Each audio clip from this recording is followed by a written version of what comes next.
Online वालों आपको आवाज आ रही है? जी, आवाज आ रही है आपको?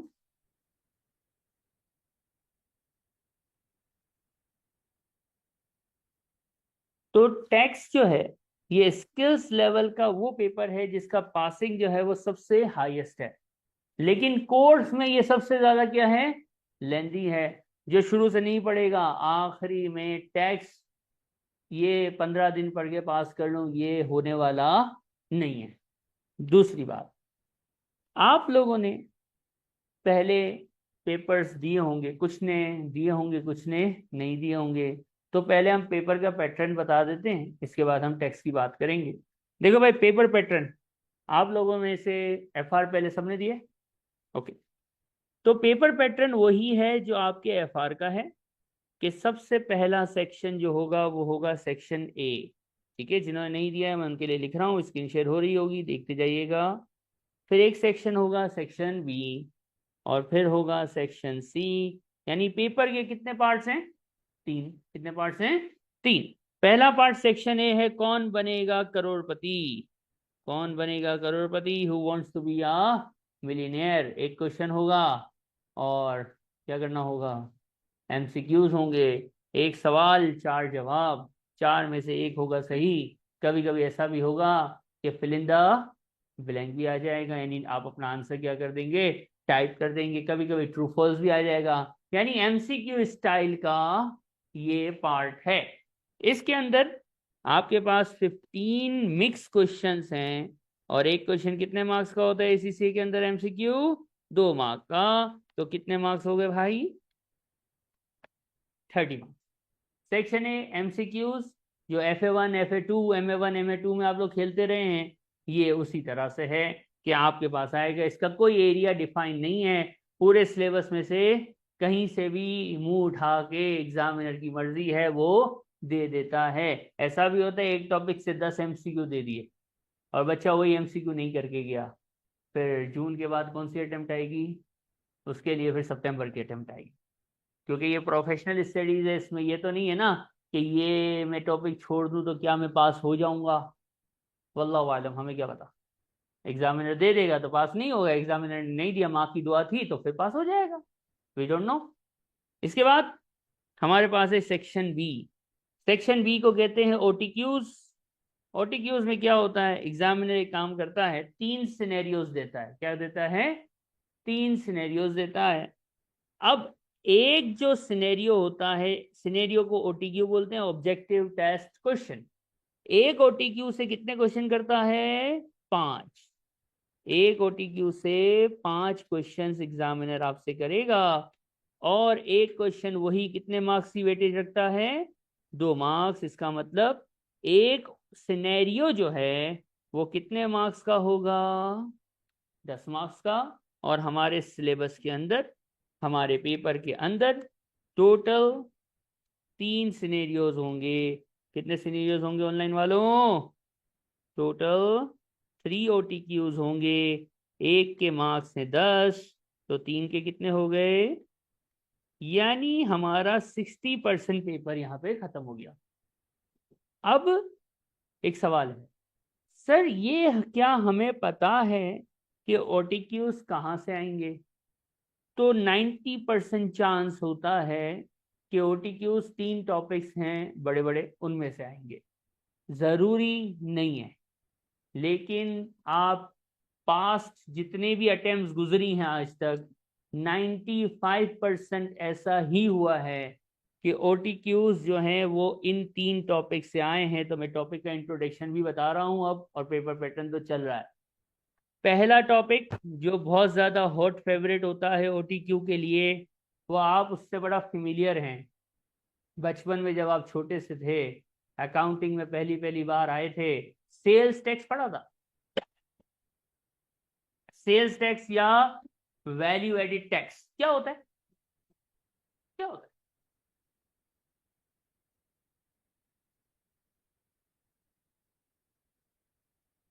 यानी फाइनल कंज्यूमर से थ्रू सप्लाई चेन जो है वो क्या होता है, टैक्स चार्ज होता है। फाइनल कंज्यूमर से क्या होता है, थ्रू सप्लाई चेन क्या होता है, टैक्स चार्ज होता है, यानी गवर्नमेंट लगाती है फैक्ट्री पे, फैक्ट्री लेती है होलसेलर से, होलसेलर लेता है डिस्ट्रीब्यूटर से, डिस्ट्रीब्यूटर लेता है रिटेलर से, और रिटेलर आखिरी में कहाँ से कलेक्ट करता है? कंज्यूमर से। और किसको पे हो रहा होता है ये? गवर्नमेंट को। वैल्यू एडेड टैक्स आपने पढ़ा जरूर है, gross is equal to net plus tax. Indirect tax होता है, फाइनल कंज्यूमर पे करता है। आपने जितना पढ़ा है ना सेल्स टैक्स, वो समझो 1% पढ़ा है। कितना पढ़ा है? 1%। 99%, 99% सेल्स टैक्स यानी वैट हम पढ़ेंगे हमारे TX के यानी F6 के पेपर में, और ये हमारा थ्योरेटिकल एरिया ज्यादा है। आप लोगों ने में से जिसने भी FR दिया होगा, तो FR में सबसे बड़ी थ्योरी कहाँ से आती है? कौन सा थ्योरेटिकल एरिया है? रेशोज की इंटरप्रिटेशन लिखना और कॉन्सेप्चुअल फ्रेमवर्क की थ्योरी। इसी तरह टेक्स्ट में भी कुछ 2-3 एरियाज हैं जो थ्योरी के हैं, क्योंकि ये न्यूमेरिक बेस्ड पेपर है। आपको अराउंड 85 to 90% कैलकुलेशन मिलेगी पेपर के अंदर, थ्योरी कम होती है, इसलिए इस पेपर का पासिंग सबसे हाईएस्ट है। तवज्जो से देखो, वैट जो है, मैंने क्या कहा, वैट हमारे सिलेबस का थ्योरेटिकल पार्ट है। कौन सा पार्ट है? थ्योरेटिकल पार्ट है। ज्यादा इसमें थ्योरी है, कैलकुलेशन इसमें बहुत कम है। फिर एक चीज आती है, एक दूसरा टॉपिक है, बड़ा हॉट फेवरेट होता है दूसरा टॉपिक, जिससे OTQ 99% इस टॉपिक से OTQ आता है। यह है CGT। CGT क्या होता है? Capital gains tax. क्या नाम है? Capital gains tax. बचपन में जब फाइनेंशियल अकाउंटिंग पढ़ते थे, नॉन करंट एसेट पता है क्या होता है? हर वो चीज जिसकी लाइफ 1 साल से ज्यादा हो उसको नॉन करंट एसेट बोलते हैं, राइट?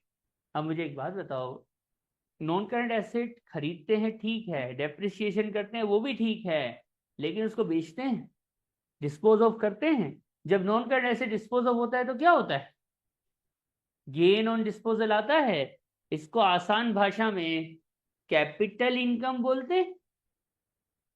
जो टैक्स कैपिटल इनकम पे लगे, यानी गेन ऑन डिस्पोजल पे जो टैक्स लगे, उस टैक्स का नाम है कैपिटल गेन्स टैक्स।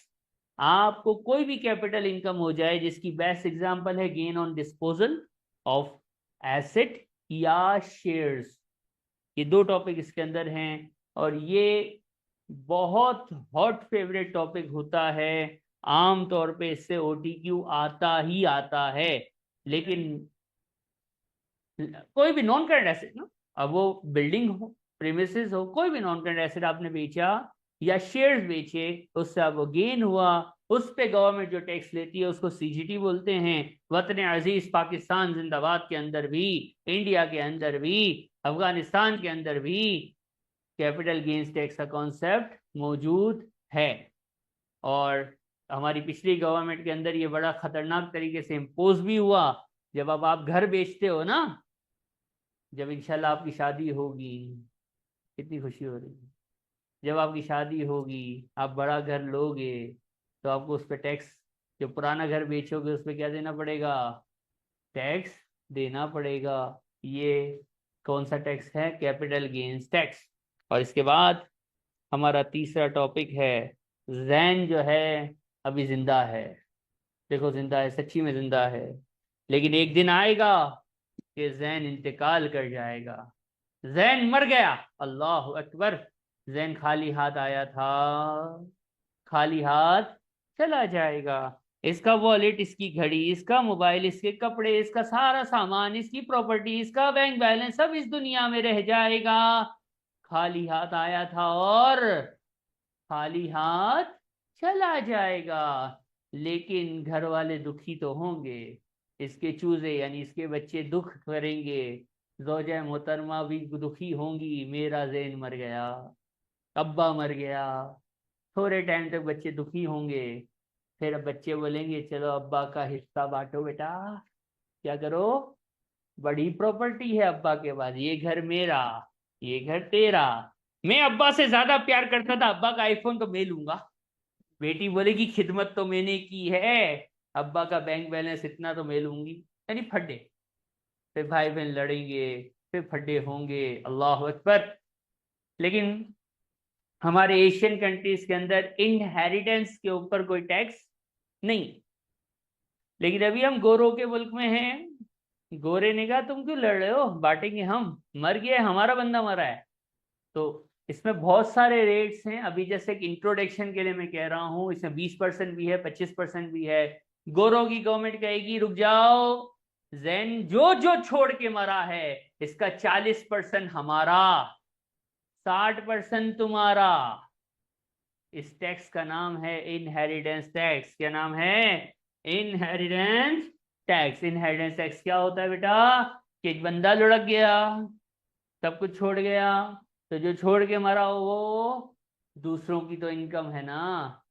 बच्चों को दुख होगा, बीवी थोड़ा ज्यादा दुख कर लेगी, लेकिन बाद में तो सब सेटिंग उन्हीं को मिलनी है ना, तो उनकी इनकम है। तो उस इनकम पे गवर्नमेंट एग्जेम्पशंस रूल्स सब कुछ करने के बाद 40% के करीब टैक्स क्या कर लेती है?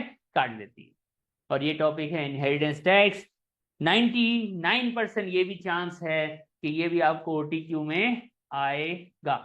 तो ये 3 टॉपिक हो गए, 3 टॉपिक हो गए, और ये तीनों से क्या आ रहा है? एक एक ओटीक्यू आ रहा है। अब बचा कौन सा सेक्शन? बचा है सेक्शन सी, जिसको कहते हैं CRQs। CRQ बोले तो आधी स्क्रीन के 2 हिस्से हो जाएंगे। आधी स्क्रीन पे क्वेश्चन होगा और आधी स्क्रीन पे स्प्रेडशीट, आसान भाषा में एक्सेल होगा। आपके उंगलियां होंगी, सामने कीबोर्ड होगा, आपकी नाजुक उंगलियों से आप जो है वो क्या कर रहे होंगे? आंसर को टाइप कर रहे होंगे।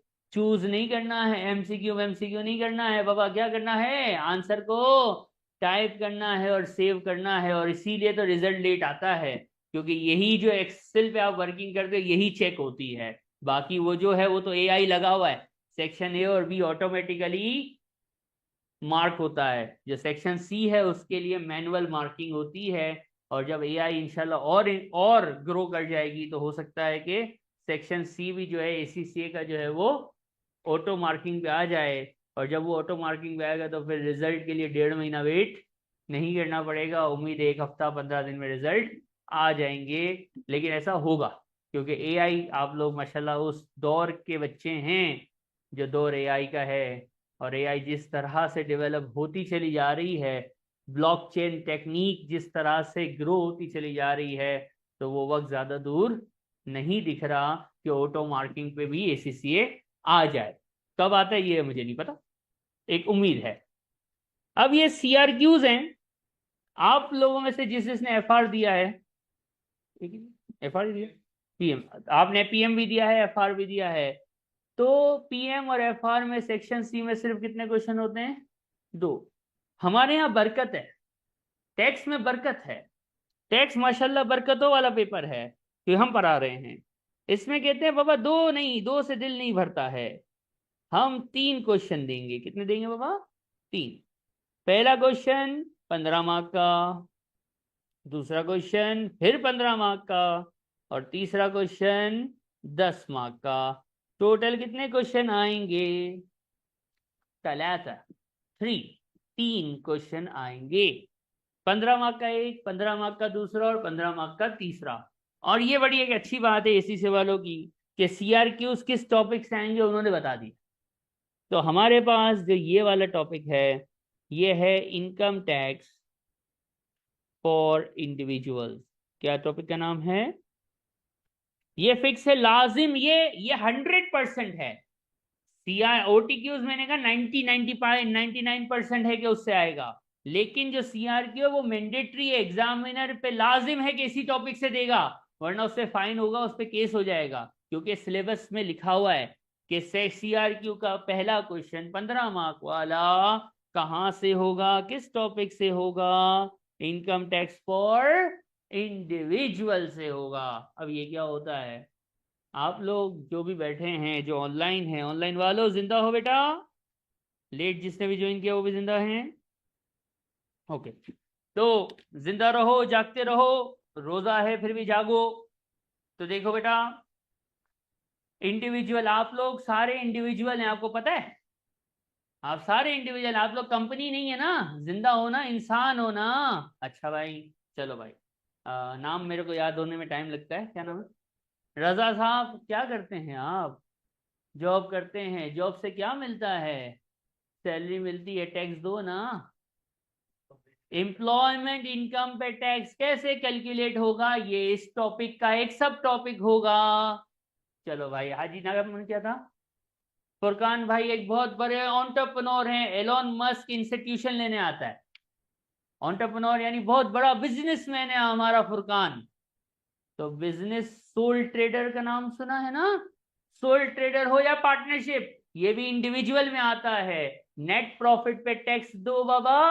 Income tax from trading income, ये भी इसी का दूसरा टॉपिक है। तीसरा, हाजी साहब नाम क्या था? नाइम। नाइम साहब पिंड द चौधरी। पिंड द चौधरी मालूम?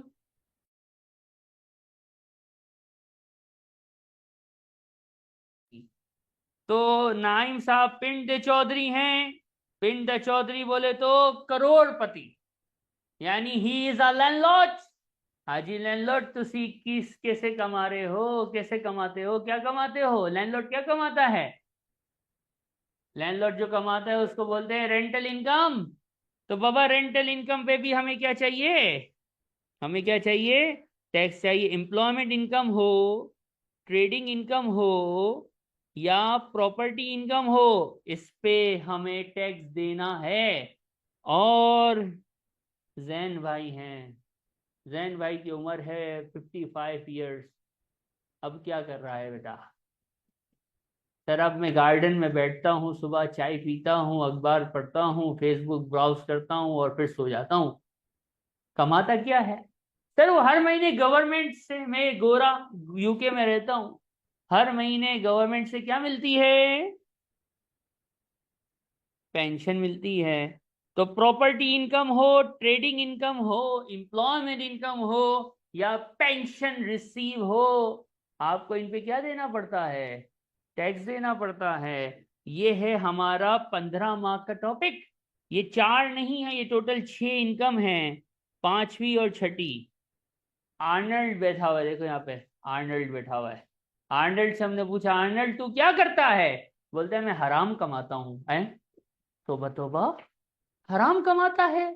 बोले तो सूद, इंटरेस्ट। सर अपना इंटरेस्ट का कारोबार है, हराम अलैक वल्लाही जहन्नम में जाएगा। लेकिन कमा तो रहे, गोरा है, आर्नल्ड है, इंटरेस्ट का काम कर रहा है। इंटरेस्ट इज एन इनकम, और उस पर भी जो टैक्स देना होगा, वो कैसे देना होगा वो भी हम यहाँ सीखेंगे। और ये जो है वो बैठा हुआ है एंडरसन। एंडरसन, तुसी क्या करते हो? मैं स्टॉक मार्केट में सट्टा खेलता हूँ। आए, स्टॉक में सट्टा खेलता हूँ बोले तो सर मैं कंपनी के शेयर्स रखता हूँ, साल में एक दफा इंटरिम के नाम से और एक दफा फाइनल के नाम से क्या मिलता है? डिविडेंड मिलता है। और शेयर्स का भी कुछ खेल लेता हूँ। तो भाई 6 सोर्सेज ऑफ इनकम हैं। एक है एम्प्लॉयमेंट, एक है ट्रेडिंग यानी सोल ट्रेडर, एक है पिंड द चौधरी मतलब लैंडलॉर्ड, एक है हमारा रिटायर आदमी मतलब पेंशन, एक है हराम कमाने वाला यानी इंटरेस्ट, और एक है कंपनीज में इन्वेस्ट करने वाला यानी डिविडेंड। ये 6 सोर्सेज ऑफ इनकम हैं। इन 6 सोर्सेज पे टैक्स की कैलकुलेशन कितने मार्क्स दिलाएगी? 15। बोलने में कितना आसान लगा ना? ये 6 सोर्सेज ऑफ इनकम हैं, इस पे टैक्स की कैलकुलेशन कितने मार्क्स दिलाएगी? 15। अगर स्टेडी टैक्स वैसे लेनी नहीं है, स्टेडी टैक्स उठाओ, तो ये जो 6 टॉपिक्स है ना, इस पे 12 चैप्टर्स हैं। कितने? ये मैं हमेशा कहता हूं कि अगर कोर्स की वेटेज की बात करोगे तो आपका 60% सिलेबस ये टॉपिक है। कितना परसेंट सिलेबस ये टॉपिक है? 60% सिलेबस ये टॉपिक है। और एक बात और कर देते हैं, जिसको इनकम टैक्स फॉर इंडिविजुअल नहीं आता, वो इंशाल्लाह अगली अटेम्प्ट में पेपर पास करेगा। जून अटेम्प्ट में पास हो सकता नहीं है। यानी कोई बोले सर मेरे को वैट आता है, सीजीटी भी आता है, आईएसटी भी आता है, आगे के 2 टॉपिक जो आप लिखने वाले हैं वो भी मुझे नहीं पता लेकिन आते हैं। बस इनकम टैक्स फॉर इंडिविजुअल नहीं आता है। तो मैं सोचूंगा बेटा तो फिर जून में अब्बा का पैसा या खुद की मेहनत का पैसा जाया नहीं करना, तू सितंबर में पेपर देना, और सितंबर में भी नहीं आता तो फिर दिसंबर में देना, दिसंबर में भी नहीं आए तो फिर मार्च 26 में देना, मार्च 26 में भी नहीं है तो फिर दोबारा क्लास लेके जून 26 में देना। क्योंकि सिलेबस जो आज आप पढ़ेंगे, जो अब हम पढ़ेंगे, ये जून, सितंबर, दिसंबर और मार्च 2026 तक चेंज नहीं होगा। टेक्स्ट की वीडियोस या बुक्स वगैरह भी मैं बताऊंगा, पुरानी नहीं देखिएगा, चीजें बदल गई हैं, चीजें चेंज हो गई हैं। ये टेक्स्ट के पेपर के साथ मसला है, बाकी किसी पेपर के साथ नहीं है। ये जून अटेम्प्ट में नया होता है, हर जून अटेम्प्ट में ये पेपर का कोर्स क्या होता है, चेंज हुआ होता है, पुरानी चीजें बदल जाती हैं। इसकी वजह क्या है? तो मेरे पाकिस्तानियों, हर साल जून में रेट बढ़ जाता है, नहीं बढ़ जाता? चीजें महंगी हो जाती हैं ना। क्यों महंगी होती हैं सर? बजट आता है, बजट। अरे बजट तो ये हमने पाकिस्तानियों, ये हम एशियन, हम इंडियंस ने नाम रख दिया बजट आता है। ये बजट थोड़ी है, ये फाइनेंस एक्ट है, फाइनेंस बिल है, असेंबली में आता है। रेट्स बढ़ते हैं, रेट्स चेंज होते हैं, एग्जेम्पशन आती है, एग्जेम्पशन जाती है, कंट्री ग्रो करता है, एग्जेम्पशंस दी जाती हैं। कंपनी का हाल थोड़ा सा, कंट्री का हाल थोड़ा सा ऐसा हो जाता है तो फिर एग्जेम्पशंस खींच ली जाती हैं, नए टैक्स लग जाते हैं, पुराने टैक्स अपडेट हो जाते हैं। तो इसलिए जून अटेम्प्ट ये फ्रेश अटेम्प्ट होती है। जून, फिर सितंबर, फिर दिसंबर और फिर मार्च 2026 तक आपका सिलेबस चेंज होने वाला नहीं। इसके बाद तो आपके पास कितनी अटेम्प्ट में पास करने की? जो नहीं पढ़ेगा तो वो फिक्र नहीं है, यही जो हमने पढ़ाया है, यही जो हमारी रिकॉर्डिंग है, ये कब तक चलेगी, कब तक के लिए वैलिड है? मार्च 26 तक के लिए। तो आप लोग तो माशाल्लाह पढ़ने वाले हैं ना, तो आप तो जून 25 में पास कर लेंगे, तो आप लोगों ने टेंशन नहीं लेनी है। इसके बाद दूसरा 15 मार्क्स का जो क्वेश्चन है वो है कॉरपोरेशन टैक्स। कौन सा? कंपनीज जो लिमिटेड लायबिलिटी, सोल ट्रेडर था वो यहाँ था, सोल ट्रेडर था वो इंडिविजुअल में था। कंपनीज जो है ना, companies, how a company is going to pay its tax. Company का टैक्स इंडिविजुअल के टैक्स से अलग होता है, थोड़ा सा डिफरेंट होता है। गोरों के यहाँ भी ऐसा ही है, सही है, गोरे भी इस दुनिया में हैं, कोई मार्स पे नहीं है, हमारे जैसे ही हैं, तो कोई मसला नहीं है। जैसे पाकिस्तान, इंडिया, बांग्लादेश के अंदर इंडिविजुअल के टैक्स और कॉर्पोरेशन टैक्स में थोड़ा सा फर्क है, ऐसे ही यहाँ पे भी है। इसीलिए मैंने थोड़ी देर पहले बोला था कि जिसको इंडिविजुअल नहीं आता ना, तो वो कॉर्पोरेशन भी नहीं कर सकता, और जिसको कॉर्पोरेशन और इंडिविजुअल नहीं आएगा तो 30 मार्क तो गए। और एमसीक्यूज में भी ये टॉपिक्स आते हैं। MCQs any area of syllabus है ना, तो आम तौर पे इंडिविजुअल जो है वो एमसीक्यूज का भी हिस्सा बन जाता है। और आखिरी जो टॉपिक है इसका नाम है टैक्स प्लानिंग। क्या नाम है? Tax planning. क्या होती है टैक्स प्लानिंग, हम समझाते हैं। अज्यूम करो ऑनलाइन वालों, क्या सारे जिंदा हो बेटा? अज्यूम करते हैं हमारे सोबान साहब हैं, माशाल्लाह सोबान साहब हैं। सोबान साहब के पास बड़ा पैसा है। सोबान साहब सोच रहे हैं मैं क्या करूं, मैं एक कंपनी में इन्वेस्ट करके डिविडेंड से कमाऊं, या मैं जो हूं वो एक सोल ट्रेडिंग का बिजनेस शुरू करूं और सोल ट्रेडर बन जाऊं और धंधा करूं, बिजनेस करूं और उससे कमाऊं, या फिर मैं एक लिमिटेड लायबिलिटी कंपनी रजिस्टर करूं, इनकॉर्पोरेट करूं और उसके जरिए बिजनेस करूं। 3 ऑप्शन, इससे इतना इतना कमाऊंगा, उससे उतना उतना कमाऊंगा, इससे इतना इतना कमाऊंगा। टैक्स बताओ, हमने कमाई नहीं देखनी है, टैक्स प्लानिंग में क्या देखना है, तुम्हारा टैक्स कौन से ऑप्शन में कम से कम होगा, आपका टैक्स किस ऑप्शन में कम से कम होगा, ये है टैक्स प्लानिंग। और टैक्स प्लानिंग भी वही बच्चा कर सकता है जिसको इंडिविजुअल और कॉरपोरेशन आती हो। अगर आपको सोल ट्रेडर की वर्किंग ही नहीं आती, अगर आपको डिविडेंड की वर्किंग ही नहीं आती, अगर आपको कंपनीज कैसे टैक्स पे करती है वो वर्किंग ही नहीं आती, तो क्या आप कभी प्लान कर सकते हो? टैक्स प्लानिंग को यूं समझ लो कि आप कंसल्टेंट हैं। आप कौन हैं? आप कंसल्टेंट हैं और आपके पास मुर्गा आया है। मुर्गा मालूम? मुर्गा आया है, छुरी आपके पास है और आपने उसको कंसल्टेंसी देनी है कि ये ऑप्शन करेगा तो इतना टैक्स है, लेकिन सुन सुन ये ना कर, मैं तेरे को एक और रास्ता देता हूं लेकिन उसकी फीस लूंगा, ये वाले तरीके से ये काम कर ले तो तेरा टैक्स इतना नहीं इतना बच जाएगा। टैक्स सेविंग कैलकुलेट करना इज द लास्ट टॉपिक, और वो हमेशा कितने मार्क का आएगा? 10 मार्क का आएगा। जो पूरे सिलेबस को पढ़े बगैर गया होगा वो टैक्स प्लानिंग अटेम्प्ट ही नहीं कर सकता।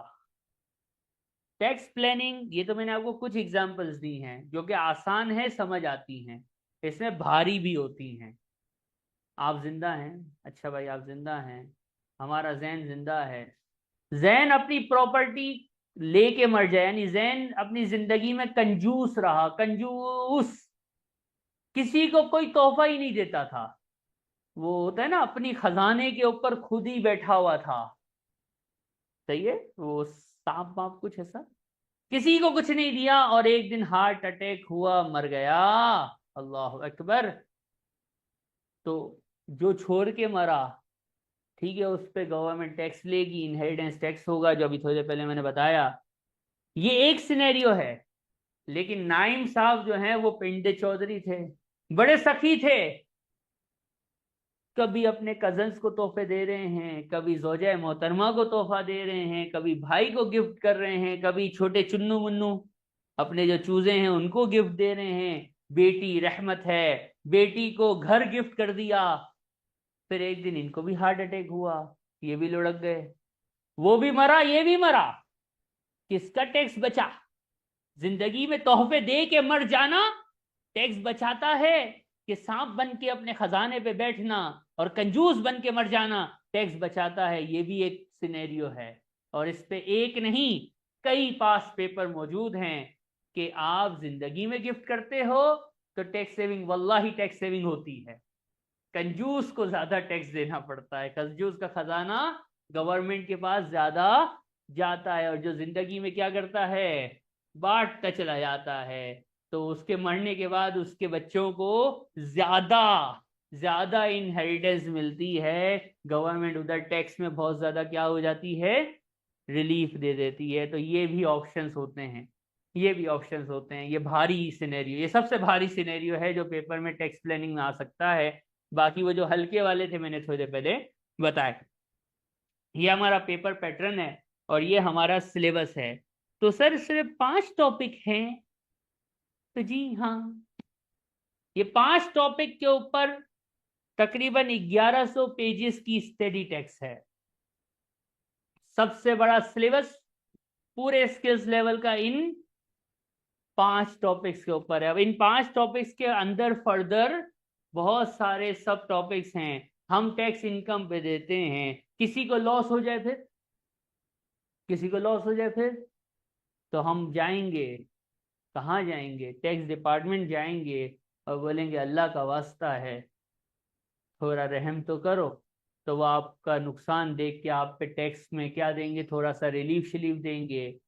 फिर एक बात बताओ, आप लोगों में से जो जॉब करता है पाकिस्तान में, यार हर साल अक्टूबर सितंबर अक्टूबर में क्या शोर मचा हुआ होता है, रिटर्न फाइल करो, भागा भागी मची हुई होती है, रिटर्न जमा कराओ, रिटर्न जमा कराओ। ये हर साल एक महीना फिक्स है ना, वो गवर्नमेंट डेट एक्सटेंड कर दे तो अलग बात है, वरना फिक्स है 30 सितंबर को जमा कराना है। तो गोरों के यहाँ भी कुछ डेट्स फिक्स हैं, कि ये काम इस दिन होना है, ये काम इस दिन होना है, ये काम इस दिन होना है, डेट्स, ये भी हमारे सिलेबस का ही हिस्सा है, वो भी इन्हीं टॉपिक्स के अंदर। अब सीजीटी है उसकी डेट अलग होंगी, इनकम टैक्स फॉर इंडिविजुअल है उसकी डेट्स अलग होंगी, कॉर्पोरेशन की डेट्स अलग होंगी, और डेट्स भी पेपर में लाजमी आती हैं, किसी को 2 मार्क की तो किसी को 10 मार्क की। डेट पूछेगा, बताओ ये काम कब करना है, हैंड आउट बना हुआ है, हम पढ़ेंगे, रट्टा मारना है डेट्स का, सिंपल। और डेट तो डेट होती है, रट्टा मारना है। और गोरों के यहाँ एक रूल है, जो तारीख है ना वो तारीख है, तू मर भी जाएगा वो तारीख नहीं बदलेगा। एक्सटेंशन ये क्या होता है, जो आखिरी है वो आखिर है बाबा, इधर बढ़ता है उधर बोलता है बाबा ये तारीख है तो ये तारीख है, तो मर जाए इसी दिन जमा करा, वरना क्या होएगा, वरना क्या होएगा, फाइन होएगा, फाइन होएगा, पेनल्टी होगी, और अच्छी भली पेनल्टी। वो छोटी मोटी पेनल्टी पे नहीं छोड़ते, वो पेनल्टी ये नहीं कि 5,000 का फाइन लगा दिया, करोड़ों रुपए की इनकम का घपला किया, 10,000 का फाइन, वहां ऐसा नहीं है। इसकी एग्जाम्पल ये है कि दुबई का नाम सुना होगा, एक छोटा मोटा देश है, हमने काफी साल वहां गुजारे। वहां पे आप सिग्नल तोड़ना तो एक सोचता है बंदा ना, नहीं है सिग्नल तोड़ना, वो सोच के भी डरता है। सिग्नल तोड़ देना इज अ डिफरेंट थिंग, उसकी सोच आ जाए ना कि यार मेरे को जाना है, वो सिग्नल है मैं तोड़ लूं, खुद ही बोलते हैं ना पापा लेट जाऊंगा, सिग्नल नहीं तोड़ूंगा। क्योंकि सिग्नल तोड़ने पे इतना फाइन है कि नॉर्मल एक आदमी की उतनी सैलरी होती है। जब मैं दुबई में था तो 3,500 फाइन था, और कितने, हाफ पॉइंट, हर लाइसेंस के 24 पॉइंट होते हैं, आधे ब्लैक पॉइंट कर देते हैं, और जैसे ही पॉइंट खत्म आपको दोबारा लाइसेंस लेना पड़ता है। अब मेरे ख्याल में मुझे किसी ने बताया कि 6-6,500 रेड लाइट का फाइन हो गया है, या इससे भी ज्यादा। और आमतौर पे एक अकाउंटेंट की सैलरी दुबई में 3,500 दिरहम से स्टार्ट होती है। तो जितनी सैलरी वो पूरे महीने में कमाएगा, एक रेड लाइट पे उतना देगा। जेब्रा क्रॉसिंग का नाम सुना होगा, रोड पे होती है, रोड वहां से पार करना चाहिए, पता है आपको, ये खाली हमने पढ़ा है। हाँ हमने पढ़ा है। दुबई में अगर आप जेब्रा क्रॉसिंग से हट के रोड क्रॉस करते हुए पकड़े जाते हैं तो 600 दिरहम का फाइन है, 600 दिरहम। और आज दिरहम का रेट तकरीबन 75 रुपए के करीब है, पाकिस्तानी रेट। तो आप देख लो, हार्श फाइन। ये दुबई के जो पेनल्टी सिस्टम है ये यूके से ही लिया हुआ है, ये गोरे ही इसके वो हैं, अबू, अबू फाउंडर। तो फाइन इतना लो कि बंदा गलती करे तो एक ही गलती करे, शादी करते ना हम, शादी एक ही बार करते हैं, गलती नहीं होती वो तो ऐसे ही कॉन्टेक्ट ऐसा निकल गया, शादी एक ही बार करते हैं। तो फाइन भी ऐसा लो कि बंदा बोले बस बाबा एक ही बार गलती भी आइंदा तोबा तोबा तोबा, उसको ख्वाब में भी डर लगे। तो ऐसी खतरनाक फाइन्स आप इंशाल्लाह इसी सिलेबस के अंदर पढ़ेंगे जो टैक्स से रिलेटेड होंगे। तो ये हमारे पास कोर्स का ओवरव्यू था, इसमें कुछ सवाल है तो पूछिएगा। ऑनलाइन वालों कोई जाग रहा है, सिनेरियोज होते हैं, पूरी कहानी होती है।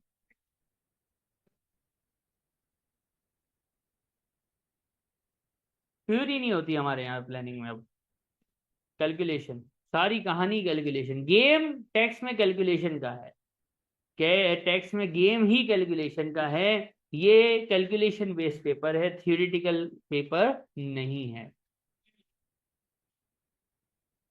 रिलीफ्स मिलते हैं,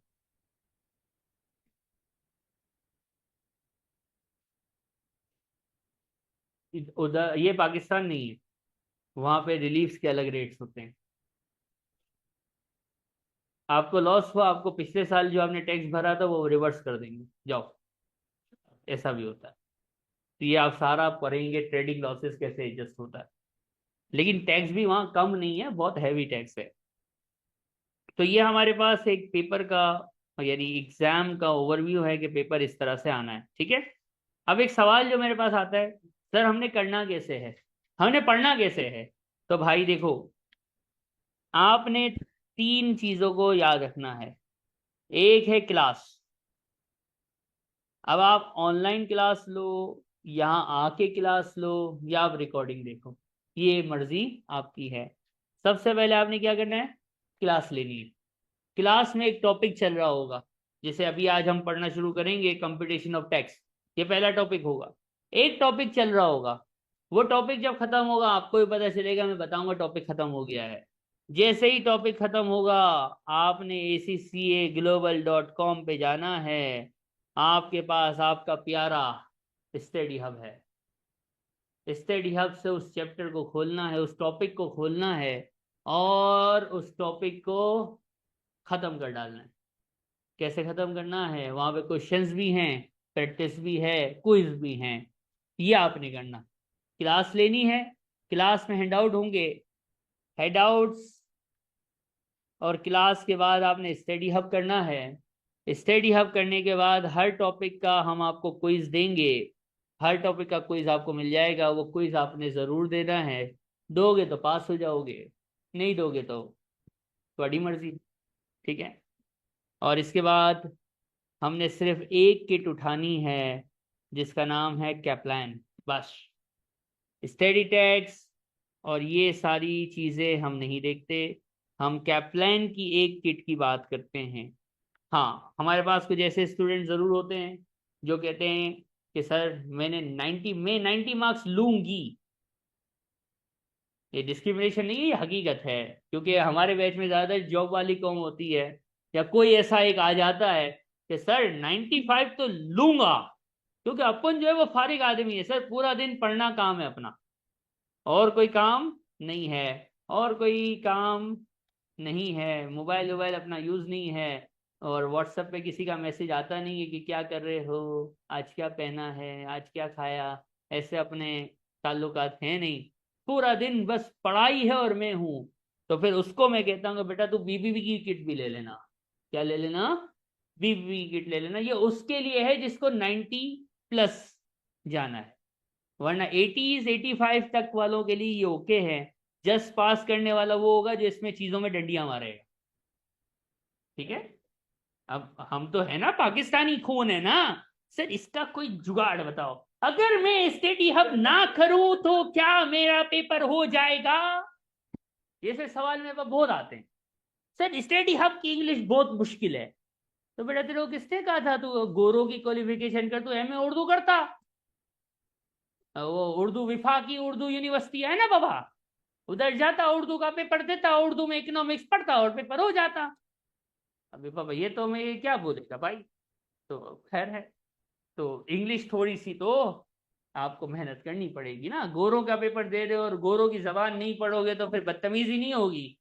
तो स्टडी हब लाजमी पढ़ना है, क्योंकि स्टडी हब से ही पेपर में चीज़ें होती हैं। हैंडआउट 100% कोर्स को कवर करता है, कुछ भी नहीं बचता है। लेकिन स्टडी हब इसलिए बताता हूँ क्योंकि घर पे थोड़ी सी तो, थोड़ा आपको भी लगे ना कि हम भी कुछ कर रहे हैं, थोड़ा हम भी पढ़ रहे हैं। ठीक है।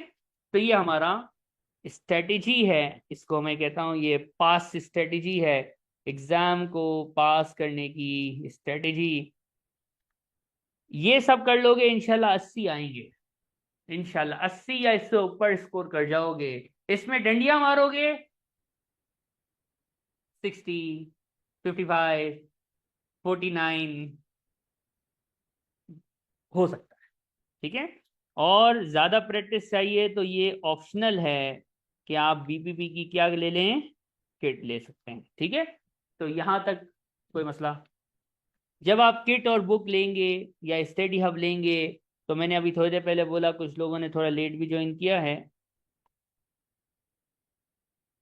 जी मैं आपको भेज दूंगा इंशाल्लाह, ग्रुप में ये सब आ जाएगा।